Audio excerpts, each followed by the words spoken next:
살아가는 이야기입니다. 취업 전까지 부모 품에 잠시 머무는 자녀들을 캥거루족이라고 불렀죠. 이때까지는 귀엽기라도 합니다. 언젠가는 나갈 거라는 희망이 있었으니까요. 하지만 지금 대한민국에는 아주 무서운 변종이 나타났습니다. 나이가 40이 넘도록 경제활동은 전무하고 늙은 부모의 생활비에 빨대를 꽂은 채 방구석에서 은둔하는 중년 니트족. 냉정하게 말하면 이들은 캥거루가 아닙니다.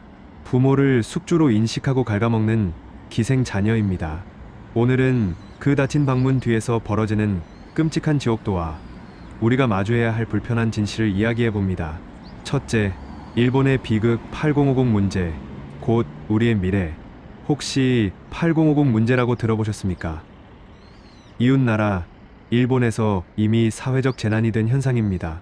80대의 노부모가 방 안에 틀어박힌 50대 자녀의 식사와 용돈을 챙겨주다 부모가 사망하면 자녀도 굶어 죽거나 고독사하는 비극을 말합니다. 심지어 연금을 계속 받으려고 부모의 사망 신고를 미루고 부모의 시신을 방 안에 방치하는 끔찍한 사건들도 종종 뉴스에 나옵니다. 한 충격적인 사건은 일본의 전직 농림수산성 차관이었던 70대 아버지가 40대 아들을 살해한 사건이었습니다. 은둔형 외톨이였던 아들이 초등학생들이 시끄럽다, 죽여버리겠다고 날뛰자 내 아들이 남에게 해를 끼칠까봐 아버지가 자기 손으로 아들을 죽인 겁니다. 이게 남의 나라 이야기 같으신가요? 한국의 은둔형 외톨이는 이미 50만 명을 넘었습니다. 그리고 그들이 늙어가고 있습니다. 일본의 8050 비극은 곧 닥칠 우리의 미래입니다. 둘째, 집 안의 풍경. 부모는 죄인, 자식은 폭군. 지금 이 시간에도 방문을 걸어 잠근 그 집 안의 풍경은 처참합니다. 은퇴해서 쉬어야 할 70대 노부모는 자식의 카드값과 용돈을 대기 위해 아픈 허리를 부여잡고 청소 일을 나갑니다. 그런데 정작 사지 멀쩡한 40대 자식은 그 돈으로 배달 음식을 시켜 먹고 처박혀만 있습니다. 더 무서운 건 자식이 폭군이 된다는 겁니다. 용돈을 안 주거나 잔소리를 하면 물건을 부수고 부모에게 손찌검을 하는 경우도 있습니다. 노부모는 내 자식이지만 밤에 방문을 잠그고 자야 할 정도로 공포에 떱니다. 그런데도 부모님들은 신고를 못합니다. 내가 자식을 잘못 키운 죄라는 죄책감 때문에. 그리고 남들 보기에 창피해서 속으로만 끙끙 앓다가 화병과 우울증으로 먼저 쓰러지십니다. 셋째, 자식의 심리. 부모 탓이야라는 정서적 학대.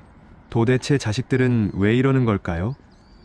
이들의 마음속에는 학습된 무기력과 비대해진 자아가 뒤엉켜 있습니다. 눈은 높은데 현실은 시궁창입니다. 내가 명문대 나와서 이 나이에 편의점 알바나 하라고? 이 분노를 세상이 아닌 가장 만만한 부모에게 표출합니다. 그때 유학만 보내줬어도, 아빠가 집만 사줬어도 내가 이렇게 안 됐어. 자신의 실패를 부모 탓으로 돌리며 죄책감을 심어주고 돈을 뜯어냅니다. 여러분, 이건 명백한 정서적 학대이자 폐륜입니다. 넷째, 원인과 해결. 사랑이라는 이름의 사육을 멈춰라. 뼈아픈 말씀이지만 이 괴물을 키운 건 어쩌면 부모님의 과잉 보호일지 모릅니다. 오냐오냐, 너는 공부만 해라 하며 손에 물 한 방울 안 묻히고 키운 결과 성인이 되어서도 부모의 돈? 내 돈이라는 착각을 하게 만든 것이죠. 지금 방문 틈으로 밥을 넣어주는 그 행위. 사랑인 것 같지만 사실은 자식을 영원히 일어설 수 없게 만드는 사육입니다. 해결책은 잔인하지만 하나뿐입니다. 지원을 끊으십시오. 자식이 굶어 죽을까봐 겁나시나요? 아닙니다. 인간은 배가 고프면 결국 밖으로 나오게 되어 있습니다. 지금 내보내지 않으면 부모님이 돌아가신 뒤 그 자녀는 정말로 갈 곳 없는 노숙자가 되거나 고독사하게 됩니다. 정리하겠습니다. 오늘 이야기가 너무 무겁고 아프게 들리셨을 겁니다. 방구석에 숨어버린 자녀분들, 세상 밖으로 나오는 게 얼마나 두려울지 압니다. 실패한 것 같고 늦은 것 같아 숨고 싶으시겠죠.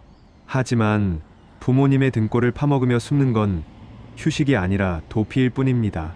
그리고 부모님들, 내가 망쳤다고 자책하지 마십시오. 착오가 있었을지언정 당신은 자녀를 사랑했고 최선을 다했습니다. 이제 부모로서 해줄 수 있는 마지막 사랑은 따뜻한 밥상이 아니라 독립이라는 차가운 현실을 선물하는 것입니다. 부디 서로를 위해 그 방문을 열고 진짜 이별을 준비하시길 바랍니다. 그게 두 사람 모두가 사는 유일한 길입니다. 감사합니다. 살아가는 이야기였습니다.